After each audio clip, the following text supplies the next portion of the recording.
enfants sont avec nous parce que ça fait partie du programme de l'Église. Quand il y a cette question des vacances, souvent les Kids Club ne fonctionnent pas et les enfants sont avec nous. Alors, deux choses à dire avant que nous puissions écouter la parole du Seigneur. Nous revenons du congrès, c'était les jeudi, vendredi, samedi à Grenoble. J'étais pas seul, il y a eu avec moi Jimmy et Florence. C'était un temps beaucoup à travailler, c'était trop lourd parfois, mais ça, c'était quand même bien. Il fallait écouter plein de choses, préparer des choses, mais ça s'est bien passé. Alors, il y a des changements au niveau de la fédération, des changements très importants que nous aurons des détails dans quelques jours, ouais, dans quelques mois, disons. Et au niveau du secrétariat général, la personne qui était là, elle n'a pas renouvelé son mandat. Du coup, la fédération n'a pas aujourd'hui un secrétaire général. Et la personne viendra l'année prochaine. Entre-temps, la fédération se met à réfléchir par rapport à ce poste-là. Parce qu'il fallait qu'on fasse, c'était trop lourd. Et ceux qui étaient là depuis longtemps comme secrétaire général, c'était lourd à porter. Et en tout cas, un cahier de charges trop lourd. C'est pour cela qu'il faut être prudent pour confier des choses à des personnes quand ce lourd ne peut pas faire quelque chose de bon. Du coup, elle n'a pas voulu reprendre un nouveau mandat. Et du coup, on a stoppé ça pour réfléchir par rapport à son poste et aussi par rapport à d'autres postes aussi. Donc, c'est ça qui se passe maintenant aujourd'hui au niveau de la fédération. Alors, on a renouvelé un nouveau bureau du conseil de la fédération. Il y a la nouvelle équipe qui est arrivée, il y a les gens qui sont arrivés aussi. Ça s'est très bien passé. Nous aurons tout ça en détail bientôt quand on aura le rapport complet du congrès qu'on va nous donner. Il y a quelque chose d'intéressant par rapport aux jeunes. Je pense que début juin, on donnera quelques annonces très intéressantes aussi par rapport aux jeunes. Ils peuvent passer un temps. Il y a un programme qui est fixé cet été. On donnera toutes les informations bientôt. Alors ça, c'est un peu ce qui s'est passé au niveau du congrès, d'où nous revenons avec mes amis Florence et Jimmy. Alors, autre chose aussi par rapport à la prière. Nous sommes préparés, vous savez que nous commençons le jeûne près de demain, le 22, et nous allons jusqu'au 4 juin. Et on avait dit que les gens s'engagent, celui qui veut prendre un jour, 2 jours, ça dépend. Hein. Celui qui ne peut pas, ce n'est pas grave. Mais nous voulons quand même qu'il y ait une chaîne, qu'il n'y ait pas de cassures, qu'il y ait comme un boucle qui commence puis qui termine. Et nous avons pu voir ceux qui sont inscrits. Je pense que ce soir, vous aurez la liste sur WhatsApp qui vous sera envoyée, des personnes qui vont jeûner des jours chaque jour. Ça dépend de chaque jour, d'autres des jours différents. Et nous aurons ça ce soir. Et c'est encourageant de voir qu'on prie. Chers amis, la prière, c'est incontournable. C'est quelque chose de très important. On en parlera. Surtout le 27, il y avait des prières cette semaine ici. En tout cas, c'est le samedi. Ne manquez pas. Ça ne sera pas trop long. En tout cas, faites un effort de venir. 20h30, nous commençons. On termine avec 22h30. On termine. Donc, venez quand même. Il y aura un temps de prière, un temps de chant, un temps de écoute de la parole de Dieu. Nous voulons nous ressourcer devant le Seigneur. Nous ne pouvons pas avoir la main de Dieu si nous ne sommes pas dans la prière. Nous avons des grands défis à surmonter, chers amis, à Noisy-les-Grands. Et que chacun de vous est important. Je vais dire une chose. Vous savez, quand on prie, vous avez vos sujets à vous que vous voulez dire au Seigneur. Donne-moi une voiture, donne-moi une maison, donne-moi du travail. C'est vous qui demandez. Mais parfois, il y a des sujets que vous ne demandez pas, que Dieu met dans votre esprit, prie pour cette chose. Ça, c'est fort. C'est très fort, ça. Je pense que dans une vie spirituelle qui grandit, à un certain niveau, Dieu met en toi des pensées et des paroles claires pour d'autres personnes. Ce sont des prières que Jésus pouvait faire ça tout seul. Mais pourquoi il te communique ça? Il veut que tu participes à cette dimension qu'il va faire dans l'autre personne. Et ça, c'est intéressant. Et du coup, venons ce samedi, et demandons au Seigneur qui nous aide. Nous ne connaissons pas tout ce qui se passe dans les grands. On ne connaît pas. Mais il y a des points spécifiques que Dieu veut qu'on prie pour ça. Alors, il mettra ça dans nos cœurs, chacun de nous, pour qu'on prie pour ça d'une manière spécifique. Et ça, c'est une forte intercession. Moi, je crois à ça. Je crois vraiment à ça. Que c'est que Dieu nous donne, il sait pourquoi il le donne. Et ça peut faire beaucoup de choses dans notre vie personnelle et de voir comment les choses vont pouvoir avancer. Alors, chacun de nous sommes encouragés. Venez le samedi 27, 20 et 30. Qui sera là? J'ai fait la pub. Qui sera le 27? Très peu. Bon, merci pour ceux qui seront là. Ceux qui n'ont pas encore décidé, la semaine, décidez-vous à venir. Donc, on sera là. Francophonie Sinophone, le 27, on sera là. On va venir prier. Alors, une personne m'a dit ce matin, on ne prie pas assez. Il faut qu'on prie. Mais tout ça, ça va changer à Noisy-les-Grands. À Noisy-les-Grands, on commencera la prière tôt. Moi, j'habite Noisy-les-Grands. Là, je viendrai à pied, c'est 10 minutes, j'arrive à l'église. Nous prierons tous les matins à Noisy-les-Grands. Tous les matins, on sera dans la prière. Et il y aura l'équipe qui est là, qui va se mettre en place tous les matins. Nous allons chercher le Seigneur. Donc, du coup, on va vraiment chercher la face de Dieu et que les choses avancent dans sa grâce aussi. Donc, on va vous afficher les notes des gens qui vont prier, qui vont jeûner. Et nous qui ne jeûnons pas, prions pour eux aussi.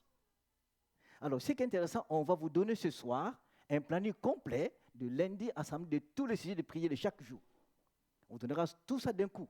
Donc, chaque jour, il y a 2 ou 3 sujets, plus un texte biblique. La parole doit être à la base de ce que nous prions. Si nous prions sans parole, ce n'est pas bon. Prier, il faut que la parole soit à l'intérieur pour que la prière soit forte. Est-ce que vous avez reçu la vidéo que j'ai envoyée à vous tous? Vous l'avez vue? Répondez quand même, chers amis. Vous l'avez vu quand même. Et je vous ai encouragé de pouvoir jeûner, non pas que... Bon, vous savez, on peut jeûner sans prier. Hein? Ce n'est pas efficace, ce n'est pas bon. Mais il faut que tu aies 20 ans où tu es tout seul, tu pries avec la parole du Seigneur, où tu vas jeûner. Ça sera fort. Donc, il faut un temps isolé, tu es tout seul. Trouvez ce temps-là cette semaine. Même si tu ne jeûnes pas, mais tu pries quand même, prends un temps à côté où tu es isolé pour remettre à Dieu tous ces sujets de prière. Et n'oubliez pas la parole de Dieu. Et ce verset-là qu'on vous donne chaque fois, et si vous regardez bien, c'est Philippiens qui va jusqu'au bout, pas de Éphésiens. Et c'est intéressant de voir ça. Juste un seul livre à lire et à lire. Ça va vous aider à comprendre ce livre-là et comment ça va nous porter dans la prière. C'est ça qui est important pour nous, chers amis. Accrochons à cette parole, ça va nous aider. Alors, le culte prochain, nous terminons.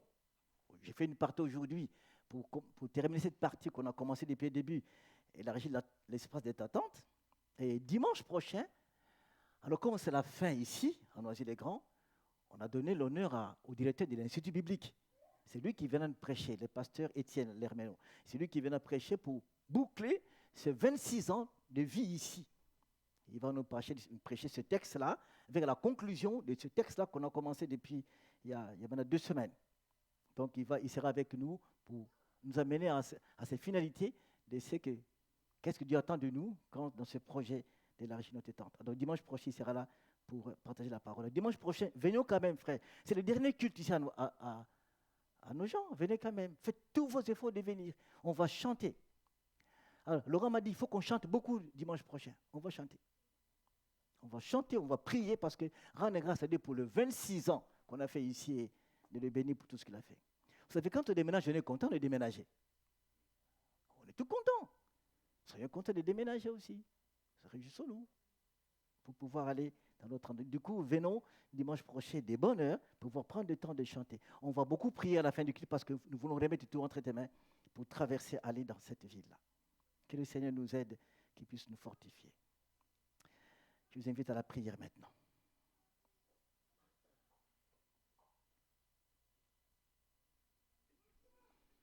Notre Père, nous voulons te dire un grand merci pour ce matin. Un grand merci parce que toi qui nous as gardés et tu es vivant, tu connais nos cœurs. Et c'est toi qui nous donnes ton esprit, que nous puissions comprendre les choses cachées, Seigneur. Qui nous aide à aller plus loin, à comprendre ta parole qui fait les fondements de notre foi. Merci parce que tu es Dieu vivant qui parle encore aujourd'hui et qui veut nous encourager. Seigneur, nous voulons te demander que tu ouvres nos cœurs, ouvre notre esprit, Seigneur, à accepter ta parole telle que tu nous donnes dans ta grâce et à être encouragé ce matin, Seigneur. Merci aussi pour le sang de Jésus qui nous sanctifie, toi qui connais nos faiblesses et nos fautes. Et merci pour ta présence, Emmanuel, parmi nous. Nous voulons te bénir. Et nous voulons prier aussi pour ceux qui ne sont pas là ce matin, qui sont en vacances quelque part. Nous prions pour eux, que tu puisses les garder, Seigneur, qui passent des bons moments en famille aussi là où ils sont. Merci pour ta sainte présence au milieu de nous. Nous te bénissons, Père. Au nom de Jésus. Amen. Lisons Ésaïe chapitre 54, versets 1 à 5. Ésaïe 54, 1 à 5. Le texte qu'on a déjà lu depuis dimanche dernier et qu'on continue à lire. Ésaïe 54, 1 à 5. Je fais la lecture, version Semeur. Pousse des cris de joie, toi qui étais stérile, toi qui n'enfantais pas Éclate en chant joyeux, crie d'allégresse, toi qui n'as pas connu les douleurs de l'enfantement. Car l'Éternel déclare, les enfants de la délaissée seront bien plus nombreux que ceux de la femme mariée. C'est pourquoi élargis l'espace de ta tente et déploie largement les toiles qui t'abritent.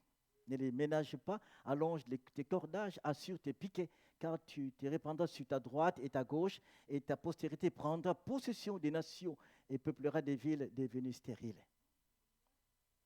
Ne sois pas effrayé, car tu ne seras pas honteuse, et ne sois pas confuse, car tu n'auras plus à rougir.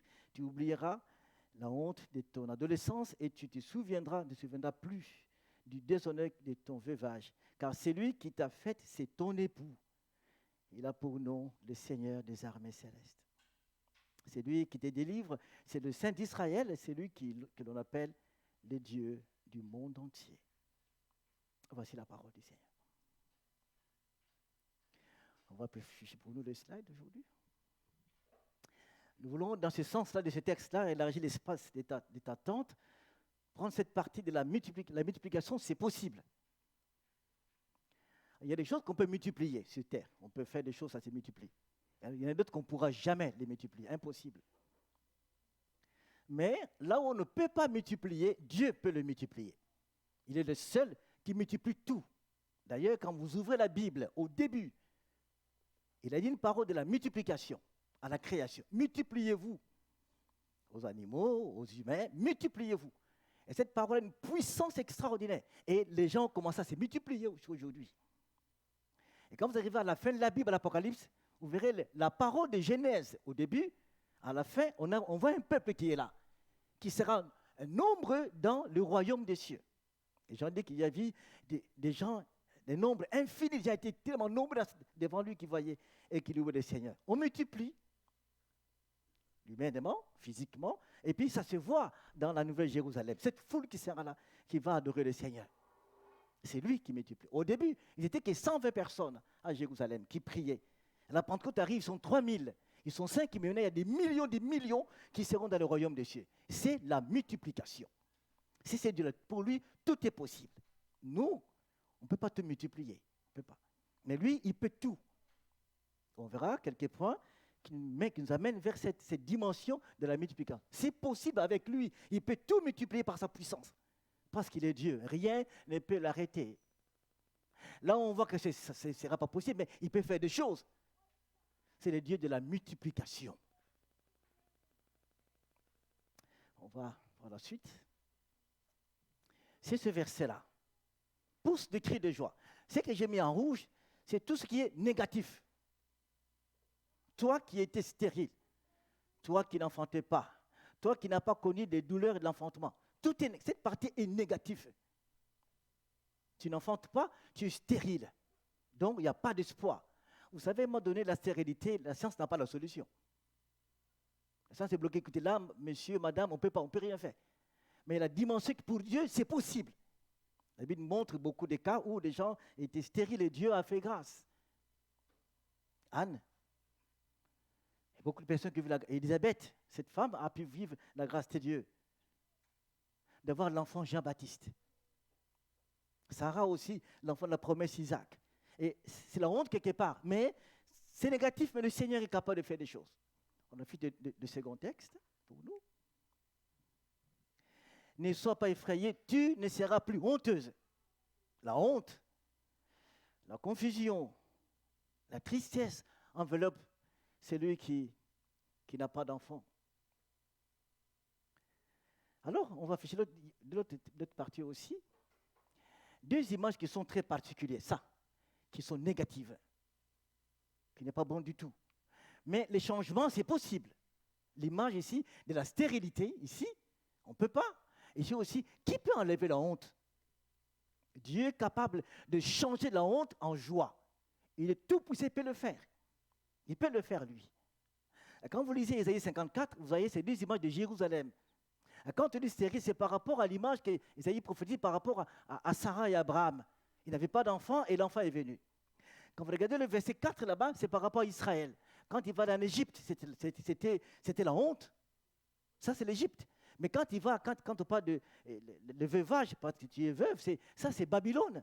Dieu l'a délaissé. Donc, Ésaïe prend 3 images là-dedans.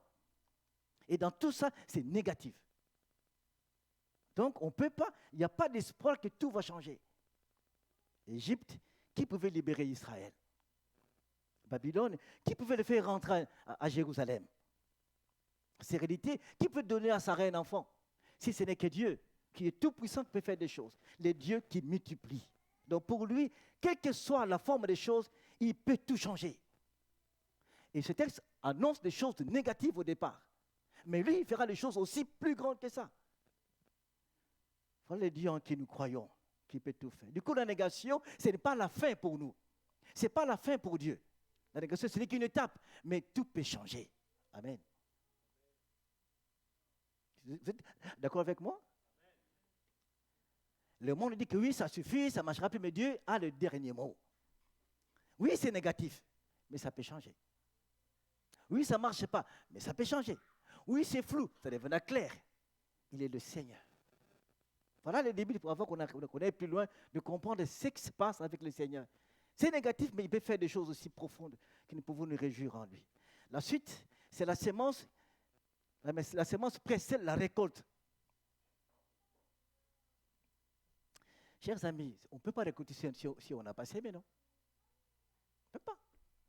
Si nous voulons voir des gens venir à Noisy-les-Grands, il faut s'aimer, non? On ne peut pas. Donc, si nous voulons voir des choses, ces produits, il faut qu'il y ait une action de départ. Si nous nous plaignons de ce que nous voyons, est-ce qu'on a sémé quelque chose? Ne nous plaignons pas quand les choses sont floues, parce que qu'est-ce qu'on a fait en amont? Le texte qui va afficher pour nous, ne vous faites pas d'illusions, Dieu ne se laisse pas traiter avec mépris. On récolte ce qu'on sait, ce que l'on a sémé. Ce qu'on sème, c'est ce qu'on récolte. Si on n'a rien sémé, il n'y aura pas. On récolte des bonnes choses, ok, des mauvaises choses, ok, c'est compliqué. On récolte ce qu'on a sémé. Si ce que je vois devant moi est négatif, qu'est-ce que j'ai sémé? C'est pour ça que je reprends encore cette histoire. Je ne me tairai jamais. J'en parlerai toujours. Si je suis en train de critiquer un frère, je sème la critique. Un jour, je vais récolter ça. N'oubliez pas. Si tu parles mal de quelqu'un régulièrement, tu sèmes un jour, ça va tourner contre toi. Et c'est très dangereux. J'ai écouté un pasteur prêcher récemment, un homme qui a parlé mal du pasteur de l'église, que tu sois maudit. Et il dit, si les cordes me poussent sur ma tête, donc ce que j'ai dit n'est rien du tout. Le pasteur dit, mais c'est grave ce que tu me dis là. Il dit, tu verras, tu es maudit. Cet homme plein d'amour dit, écoutez, que Dieu ait pitié de toi. Vous savez ce qui s'est passé? À la veille même, il a fait une crise de paralysie du côté gauche. On l'amène à l'hôpital. Les amis de cet homme connaissaient les pasteur. Pasteur, mais ce type-là qui t'a parlé mal, il a fait une paralysie. Les pasteurs commencent à prier pour lui. Seigneur, guéris-le, fais qu'il soit sauvé. Première étape, c'était un lundi, première crise. Il a sémé, non? Il commence à récolter. Le mercredi, deuxième crise. Les deux côtés paralysés complètement. Il ne parlait plus. Mais avant de passer, c'était le mardi soir, il a dit à son ami, je veux qu'une lettre. Il dictait, on écrivait pour lui. Il écrit au pasteur, je demande pardon. Ce que je sémais, c'est pas bon, pardonne-moi. Et le mercredi, deuxième crise, il est décédé. Attention. Faisons beaucoup attention. Je récolte ce que je sème. Dieu est juste. Si je fais que s'aimer le mal, je veux récolter ça. Cette parole est vraie. Si je sème ce qui est bon, je vais récolter ce qui est bien. Là, c'est clair, c'est biblique. Si dans le secret de mon cœur, je parle que du mal des gens, tu vas le récolter un jour, tôt ou tard. Ça sera pire, parce que lui, il a dit que les pasteurs sont maudits, mais lui, il meurt. Et là, c'est Dieu l'a frappé, il est décédé. Faisons beaucoup, beaucoup attention. La sémence précède la récolte. Alors, ce pasteur-là que l'homme l'a maudit et qui est décédé, les pasteurs n'ont pas dit, enfin, Dieu est juste, non, pas du tout. Les pasteurs ont pleuré, se disent, mais Seigneur, pourquoi tu l'as tué? Il fallait le pardonner qu'il vive. Et au vu de l'enterrement, les pasteurs pleuraient, mais pourquoi tu l'as tué? Il fallait le garder. Les pasteurs n'étaient pas contents de sa mort, la mort de cet homme-là. Mais c'était trop tard. Dieu est juste. Dieu est juste. Dieu est juste. Faisons beaucoup attention. On affiche le second texte pour nous.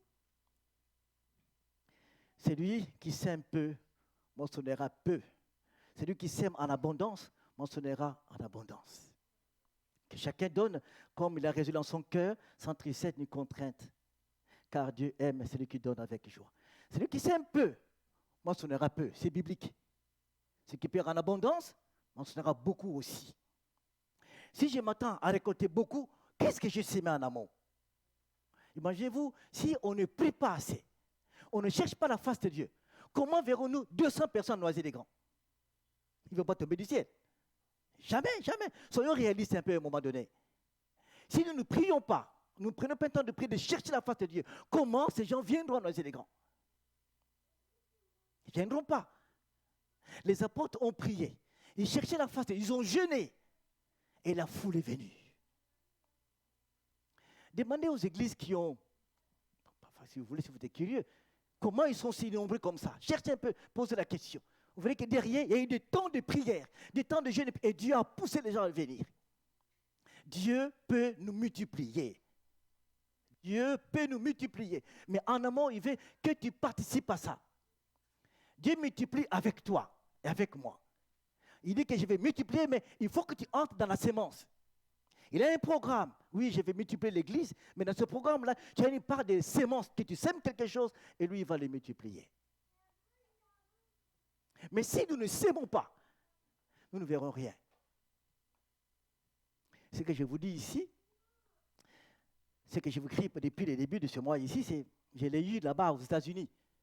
Parle d'Ésaïe 54, parle-moi de ça. Et puis au Congrès, on a vu c'est la même chose. Hein? Ils sont là. Bien qu'au Congrès, c'était un peu court. Il dit, oh, enfin. Et aussi, même un homme qui vient de l'Europe, le président de la Fédération baptiste mondiale, a dit la même chose aussi. Élargir l'espace des attentes. Mais il faut qu'on sème quelque chose. Si je comprends la dimension de la multiplication de Dieu, il faut que je prenne ma part de la sémence. Qu'est-ce que je dois s'aimer? Je veux s'aimer quoi? Je veux s'aimer comment? Pour que la récolte soit grande. L'apôtre Paul a dit, j'ai beaucoup gêné, j'ai beaucoup prié, parfois j'ai beaucoup souffert. Voilà ce qui s'est passé. Paul, Dieu l'a utilisé beaucoup, et beaucoup d'églises, parce qu'il a s'aimé. On va s'aimer avec nos actions. Dans Jean chapitre 6, verset 9, il y avait un jeune homme. La foule était là, Jésus a prêché l'évangile, et c'était bien, mais c'était le soir, ils avaient faim.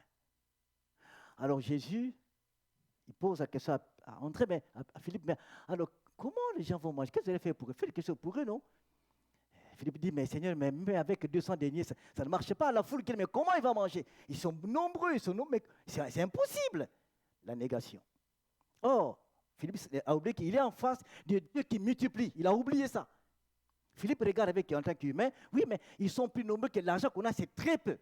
C'est très peu. C'est la réalité. Il y avait très peu. 200 deniers, c'est rien du tout. C'est pourquoi il n'y a pas Auchan, Carrefour à côté, non? Il n'y a pas Lidl ou autre.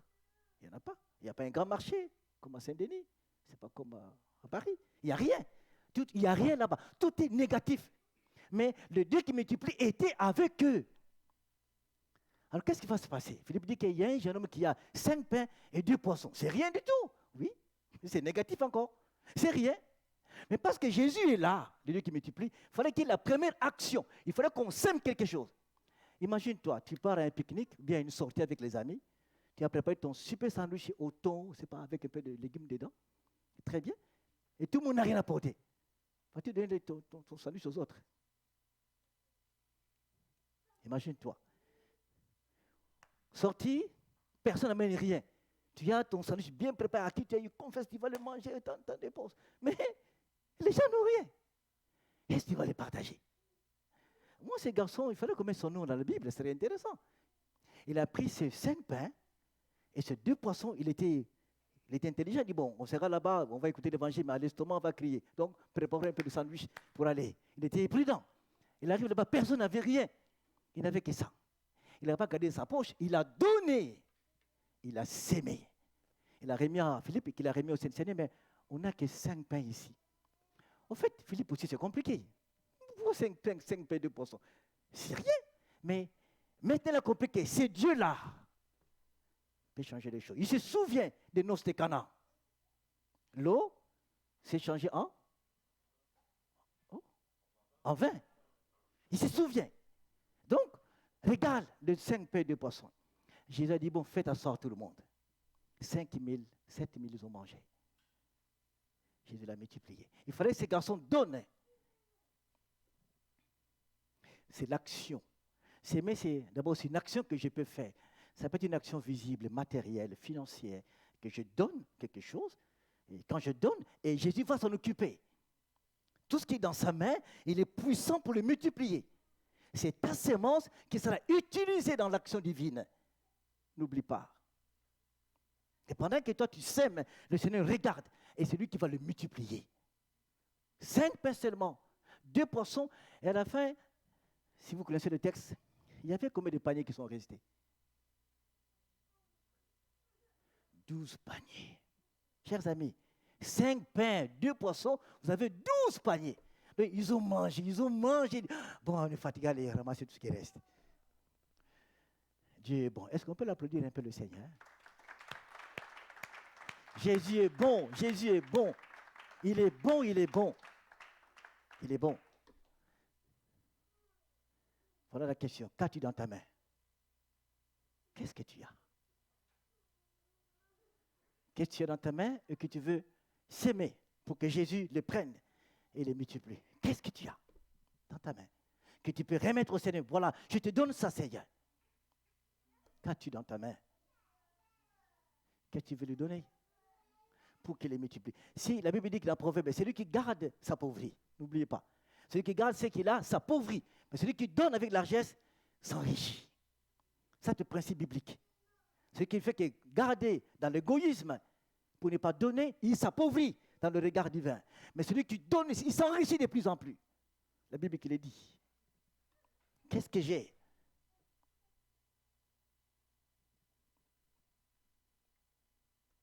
Je ne me vante de rien. Mais parfois, les gens ne me comprennent pas. On a acheté la tondeuse à 345 000 €. Le truc est à l'église. Quand j'ai vu les prix, j'ai dit, je n'ai pas l'argent, Seigneur. J'ai dit à Michel, tu veux quelle qualité? Lui m'a dit, sans fil. Il dit, Michel, toi aussi. Il fallait prendre avec fil, c'était 120. Alors je me suis dit, bon, ok. Je n'avais pas l'argent, c'est bon. Je paie avec ma carte bancaire 345. J'ai dit, bon, on achète quand même. C'est pourquoi je voulais dire ça. Je n'aime pas dire ce que je fais avec Dieu, mais je vous dis ça, c'est pour comprendre un peu. Et quand j'ai acheté, quand j'ai fini, j'étais là, j'attendais qu'on me livre l'appareil, j'ai rentré, j'ai dit, 345 €, c'est chaud. Je rentré à la maison, clairement, chers amis, là, je ne peux pas dire le contraire. J'entrais, je te le rembourserai. Je suis arrivé au niveau de rond-point, je sortais vers Torcy, je te le donnerai ça. Je suis arrivé à l'église. J'ai déposé l'appareil, commencé à travailler. Un frère m'appelle au téléphone. Tu es où? Je dis, je suis à l'église ici. J'arrive. Je dis, mais non, je travaille, j'arrive. Il m'apporte 300 €. Le lendemain, j'ai reçu 400 € avec intérêt. Dieu a remboursé. Vous soyez quand même content, non? Du coup, tout est entré en ordre. J'ai dépensé 345, j'ai reçu 400. Alors, le troisième jour, pendant que j'étais coupé l'herbe là-bas, une pensée moi dans mon cœur. Réjouis-toi quand tu sèmes pour moi et tu verras. Je n'étais pas dansé, j'ai dansé, je me dis, mais c'est pourquoi il danse ce type-là? J'avais une grande joie. Je lui ai donné 345, il m'a donné 400. Alors, quand je rentre dans la maison, je dis, mais Seigneur, je veux qu'on enseigne mieux parce que toi, tu vas donner plus avec intérêt. Je dis, c'est bon. Qu'est-ce que tu as? Qu'est-ce que tu as? Dieu est un Dieu qui donne en abondance. Plus nous gardons, nous appauvrissons nous-mêmes. Mais si nous donnons au Seigneur, et nous verrons sa main extraordinaire. Et nous verrons sa main. Deuxième chose, par rapport à la sémence qui précède, notre attitude. Maintenant, si nous revenons au texte du début, c'est la foi qui est incluse. À l'intérieur de nous, nous devons nous positionner. C'est à l'intérieur. Si au fond de moi, la foi, on ne la voit pas, elle est à l'intérieur. Je suis positionné de ce qui est juste devant Dieu par la foi. Je sème cette position juste devant Dieu, ça va produire des fruits. La position que nous voyons au début du verset 1 d'Ésaïe 54, il dit que « Réjouis-toi ». C'est la position. C'est comme si Dieu disait à Israël, prends la position de la joie. Vous savez, quand tu pries le Seigneur, au fond, tu t'inquiètes, Seigneur, aide-moi, sauve-moi. Et au fond, si tu ne crois pas, il n'y a rien qui va se passer. Il n'y aura rien. Mais si au fond de toi, tu es bien positionné par la foi, Seigneur, je sais que tu fais quelque chose, cette position-là va déclencher un miracle. Vous vous souvenez de ce grand chapitre, Hébreux chapitre 11, non? La foi, c'est quoi? Ferme assurant des choses qu'on espère. Une démonstration de ce qu'on ne voit pas. La foi, c'est une ferme assurance. C'est à l'intérieur, la position est ferme dans sa position. Et puis je vais démontrer que je ne vois rien, mais je crois que ça peut arriver. Ça peut se manifester. Avoir une bonne attitude. Nous allons à Noisy-les-Grands. Ayons une bonne attitude de foi. Et une bonne attitude. Moi aussi, j'ai tremblé, non? Je dis, mais nouvelle ville, la place, la salle est grande. J'ai tremblé comme vous. Après, j'ai dit, bon, mais pourquoi trembler? Ce n'est pas mon affaire, c'est l'affaire de Dieu. Ne tremblez plus.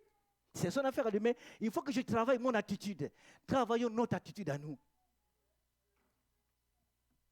Dimanche dernier, quelqu'un disait, on n'est pas prêt. On n'est pas prêt d'aller là-bas. Je dis, mais c'est grave ça. On est, je dis, mais dans 2 semaines. Il me dit, on n'est pas prêt. Je dis, mais pourquoi tu trembles? On n'est pas prêt. On n'est pas prêt. Dans ça, les grands. Il me dit, mais bon, du coup, on va revendre les bâtiments et revenir encore ici. C'est ça que tu fais. Oh non, mais on n'est pas prêt. Mais il faut que tu sois prêt. Maintenant, je m'adresse à vous. Est-ce qu'on est prêt? On est prêt? Bon. Ça va, Mathieu? Très bien. On est prêt. Il reste 2 semaines ici, on va aller. Le temps dit qu'on n'est pas prêt à y passer. Maintenant, allons-y. Il dit plus, oui, mais c'est grave, mais non, c'est fini. C'est fini, c'est fini. Maintenant, il faut aller. Il faut qu'on soit prêt. Une bonne attitude, travaille notre attitude. Si tu sens que tu n'es pas prêt, on va payer ici. C'est un fait que je sois prêt. Avoir une bonne attitude pour y aller. Aide-moi à être prêt, Seigneur. Aide-moi à être prêt pour aller. Chaque fois que je vais là-bas à Noisy, chaque fois j'entre et dis, Seigneur, je suis prêt, je suis là, je suis prêt. Même si j'en connais, je suis prêt. Chaque fois j'entre, je suis prêt. À voir la foule, je suis prêt. Chaque fois je traverse dans cette porte-là, je suis prêt, Seigneur. Je suis prêt. Envoie des gens. Souvent, je suis dans la salle derrière pour faire mon travail là-bas derrière. Là, Seigneur, je suis prêt. Alors envoie des gens. Envoie des gens. Je suis prêt. Sois prêt, mon frère. Sois prêt, ma soeur.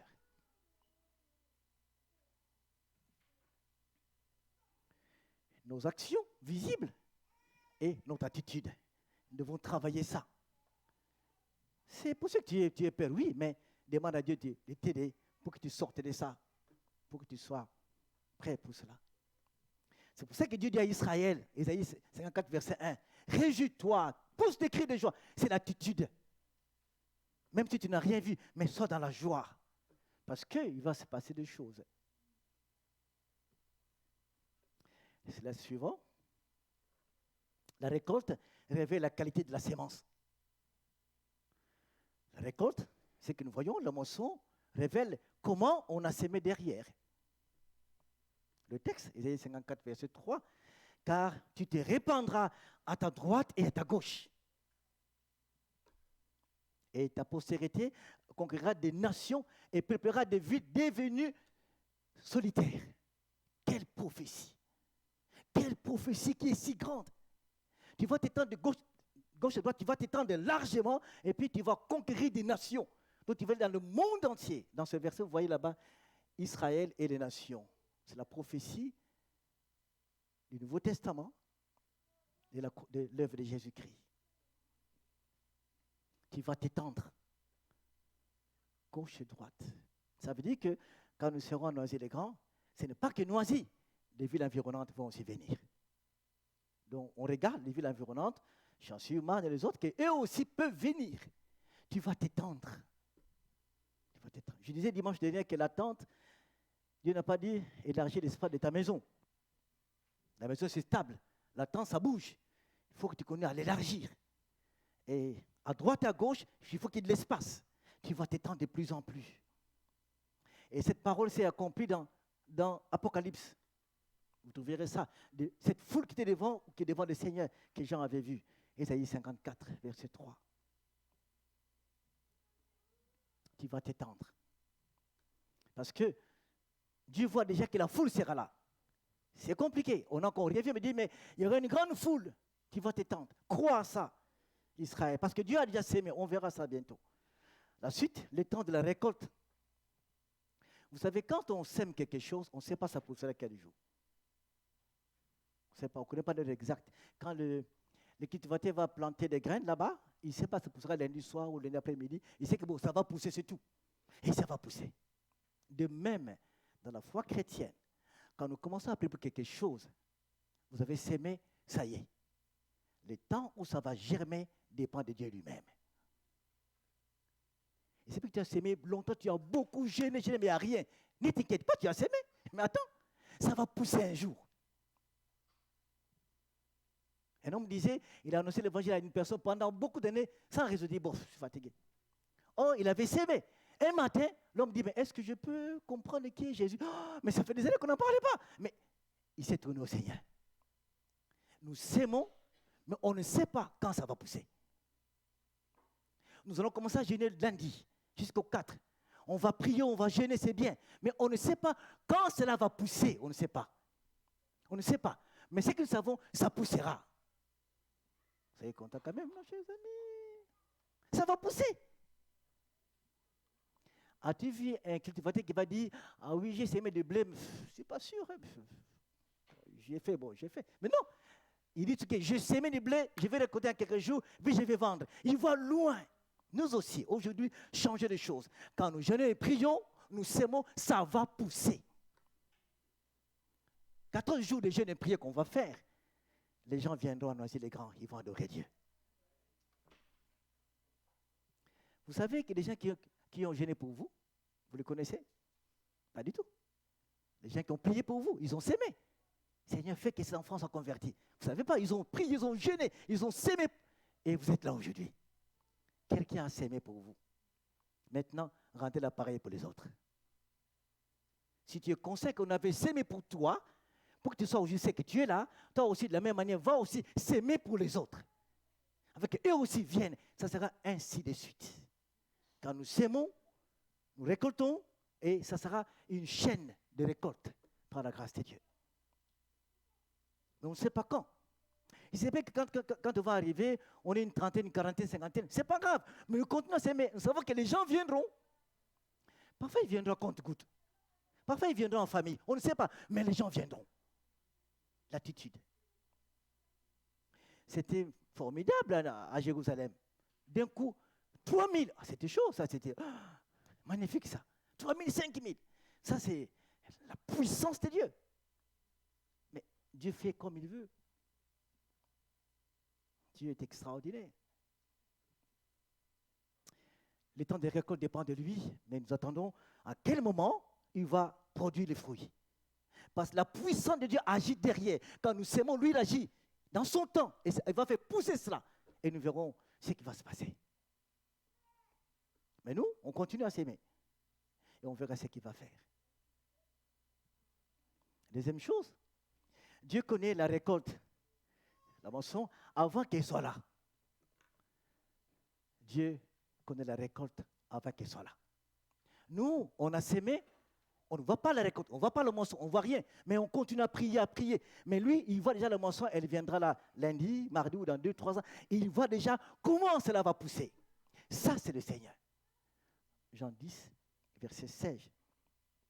Je vous lis le verset de Jean 10.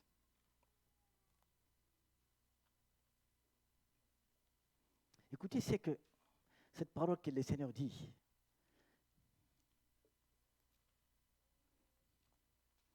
verset 16 de Jean 10. J'ai encore d'autres bébés qui ne sont pas de cet enclos. Celles-là aussi, il faut que je les ramène. Elles écouteront ma voix. Ainsi, il y aura plus qu'un seul troupeau avec un seul berger. On est encore à Jérusalem, loin de la croix. Il est là, il dit que j'ai encore des brebis qui vont arriver. Je vois la moisson. Je vois la moisson qui va arriver. Mais celles-là vont venir. Ils formeront un seul troupeau. Je vois la moisson. Dieu voit la moisson avant qu'elle arrive. J'ai encore des brebis qui vont arriver. Je vois la moisson qui va arriver. Jésus a sémé quelque chose. On va voir. L'œuvre du Christ, Jésus a sémé sa vie. Il a sémé sa vie. Il a l'obéissance au Père. Et Isaïe 53 dit, il verra une postérité. Déjà dans l'Ancien Testament, Isaïe 53, verset 10. Il verra une descendance qui viendra.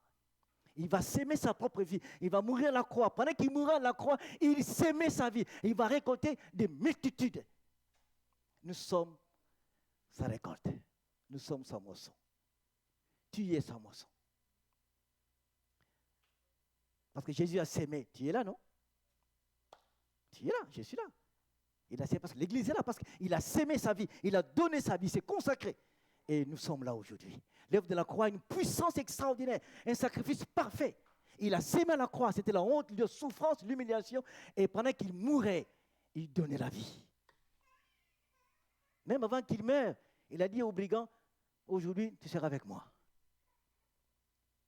L'officier romain qui était en bas là-bas, qui était un peu compliqué au début chez Pilate, mais là-bas il dit, mais celui-ci est vraiment le Fils de Dieu.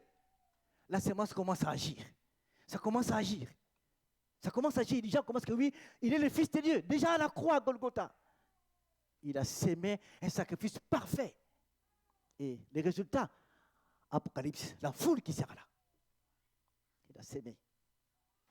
C'est l'œuvre parfaite de Jésus. C'est pour ça que la croix c'est incontournable. À la croix, il y a des choses extraordinaires. Nos yeux regardent la croix toujours.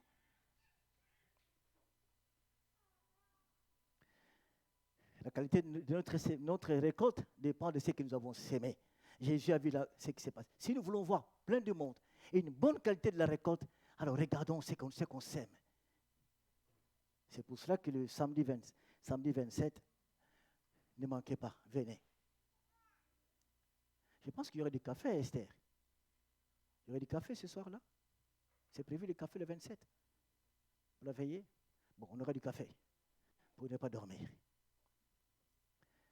Oui, il y aura du café, chers amis. On va donner du café pour qu'on ait la force. Nous, on a pris beaucoup de café avec Jimmy au congrès, pour ne pas dormir. Donc, on aura du café le 27. On va prier le Seigneur. Ce n'est que 2 heures. On va chercher jusqu'à 22h30, on termine. Nous voulons s'aimer pour voir la récolte. J'aimerais voir tous ces jours-là. Ça serait magnifique qu'on puisse s'aimer. Parce que Jésus a sémé sa vie, a donné sa vie. Et voilà ce qui s'est passé. Il n'a pas retenu. Il a donné à son Père. Il a offert à son Père, à lui qui voulait un sacrifice parfait. Et le Père a multiplié les choses. Le peuple est venu. Nous sommes ses descendants magnifiques qui vient de sa sémence extraordinaire. Terminons par ce dernier slide-là, avec ce texte-là de grâce de Matthieu 10, de Matthieu 9, 37. Qu'est-ce que Jésus va dire? Je voulais qu'on lise ça tous ensemble, chers amis, si vous voyez ça bien clair. Lisons ensemble ce texte ensemble, allons-y.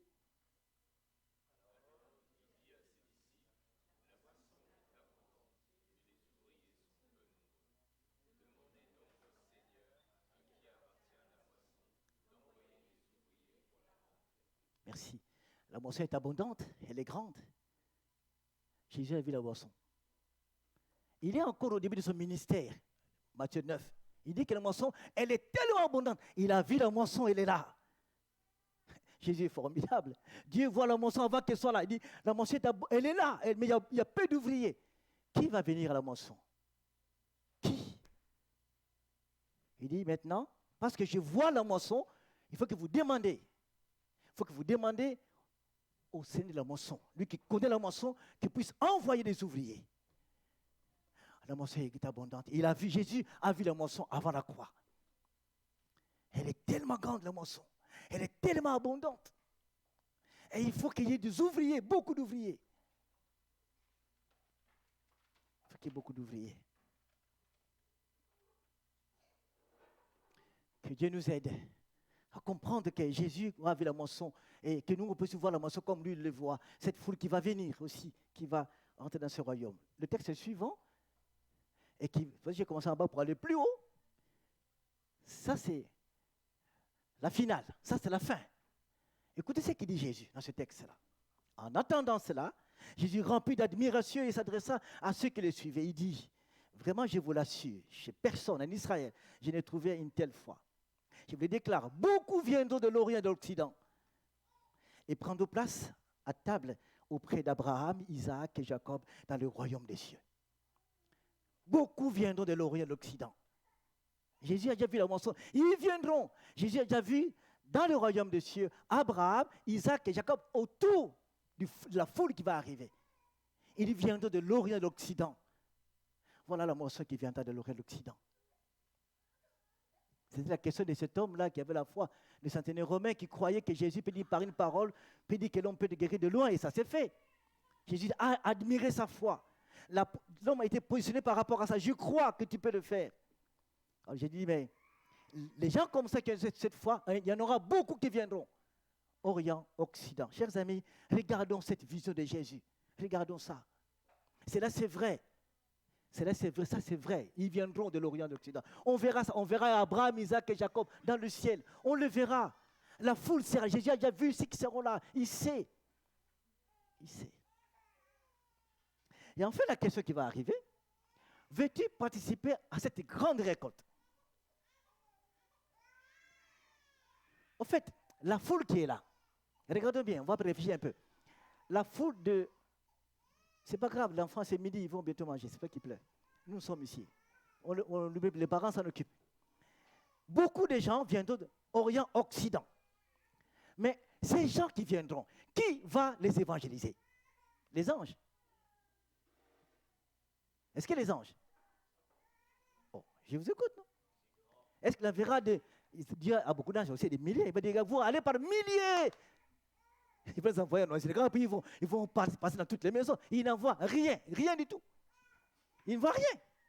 Il sait qu'il y a Jimmy, il y a Jamel, il y a Mélodie, il y a Christophe, il y a chacun de nous. Parce qu'ils sont là, cette foule-là de l'Orient viendra.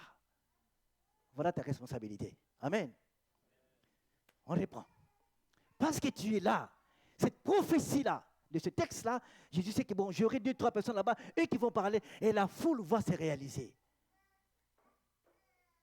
S'il arrive que Dieu te dit, lève-toi, va, quel coin compliqué, au plus profond du Nicaragua, là où c'est sombre, parce que j'ai besoin de 3 personnes là-bas, tu vas aller, non?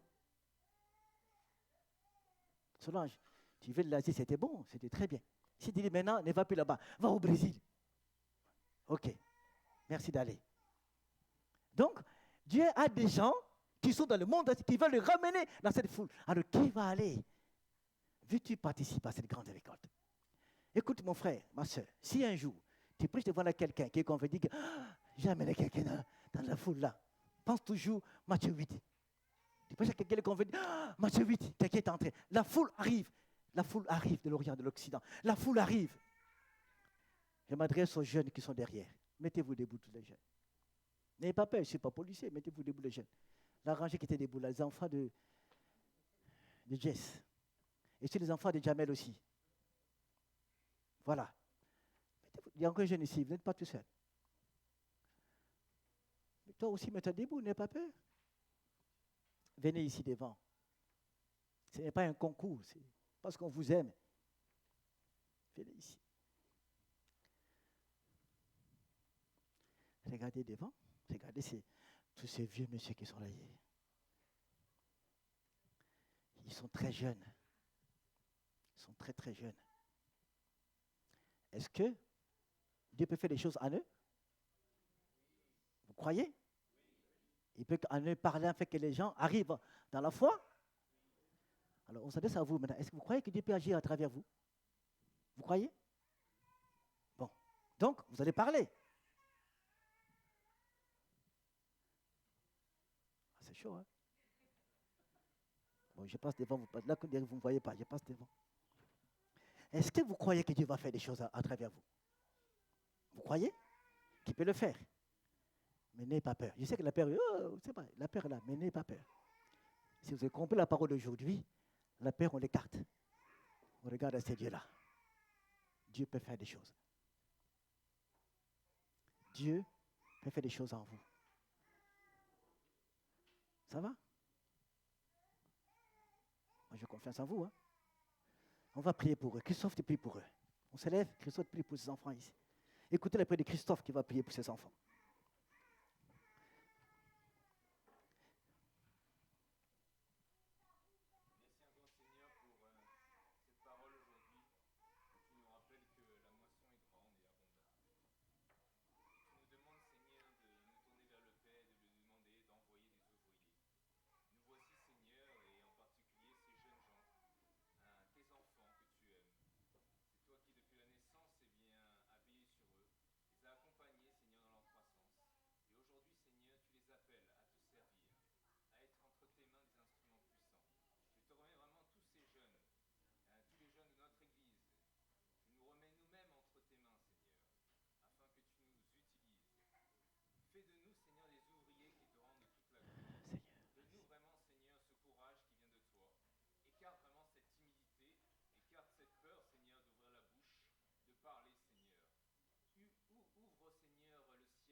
Amen.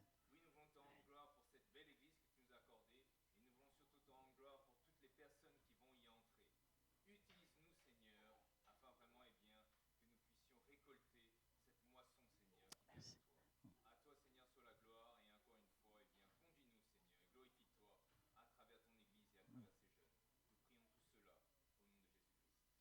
Amen.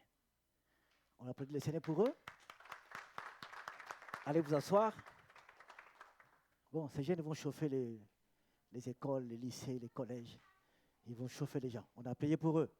Dieu va les accompagner. Dernier slide qu'on va voir, on va ficher pour nous, on va terminer par là, et puis on va prier. On aura les chants qu'on va chanter. Regardez ce que vous connaissez depuis l'école, qu'on nous a toujours parlé. La carte du monde. La moisson, elle est là. La moisson, elle n'est pas dans l'espace. Elle n'est pas dans Mars. Elle n'est pas dans la galaxie de je ne sais pas quoi. La moisson est ici. À moins que c'est un homme américain qui veut aller au Mars. Mais nous, la moisson, c'est là. Tout ça, c'est notre moisson. Et nous sommes quelque part là. Nous sommes là. La France est là. Et il faut que tout ça, il a dit que la moisson est grande. Jésus voyait quelqu'un au coin ici. Quelqu'un viendrait, il sera là. Mais qui va aller là-bas? Qui va aller là-bas? Et qui va aller ici, là-bas en Australie? On ne sait pas. Et qui va remonter au fin fond là-bas? On ne sait pas. Mais la moisson est quelque part, qu'il faut la rentrer dans la bergerie. Regardez la moisson, chers amis. Elle est grande. Paul a fait juste une partie là-bas. Il a fait une partie.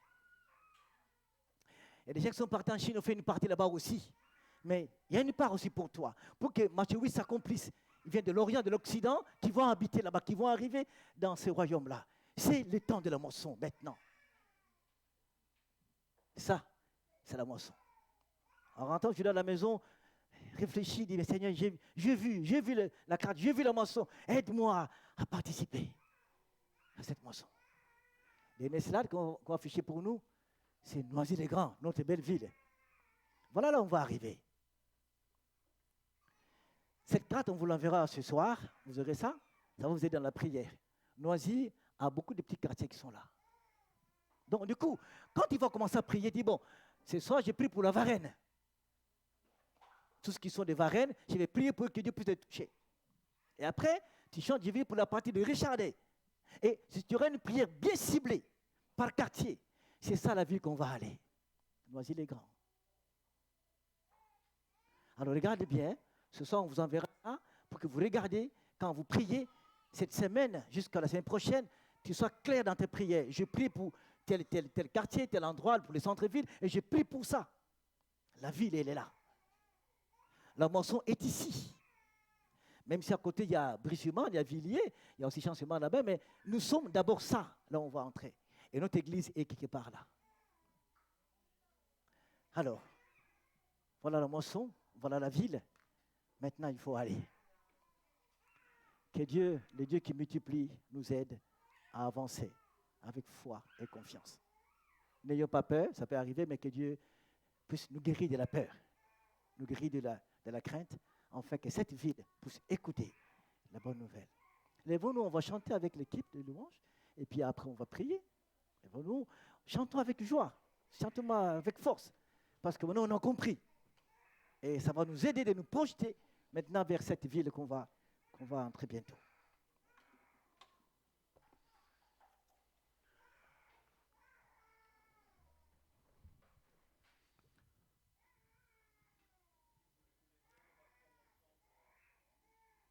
Fort et puissant, parce que Dieu est fort et puissant. C'est à lui, par la foi, bien qu'on s'appuie sur lui, on le suit, et qu'on puisse le proclamer ensemble, avec énergie, comme le demande notre pasteur.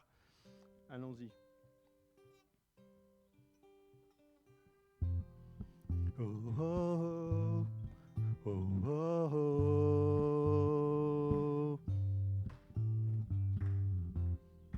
oh, oh, oh, oh, oh. Allez, plus fort. Oh, oh, oh, oh, oh, oh,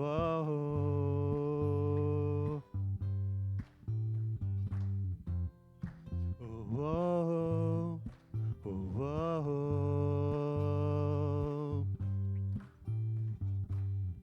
Dieu, tu es ma force et mon chant.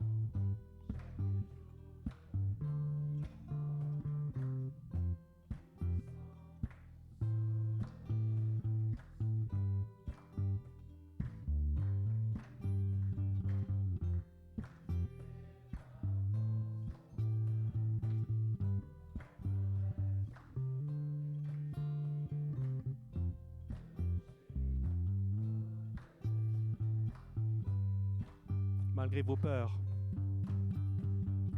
malgré les ténèbres et les dangers qui m'entourent, je lève les yeux pour accueillir ton secours. Je ne craindrai pas si tu veilles sur moi. Je suis venu pour te rencontrer, pour proclamer que tu es fort et puissant, tu ne peux te résister. Glorifié, Dieu, tu es fort et puissant, rien n'est pas impossible à toi, ô roi des rois, que tu es fort et puissant, au-dessus de tous les noms, nous déclarons que tu es fort et puissant. Oh, oh, oh, oh, oh, oh, Dieu, tu es fort et puissant. Oh, oh, oh, oh, oh, oh.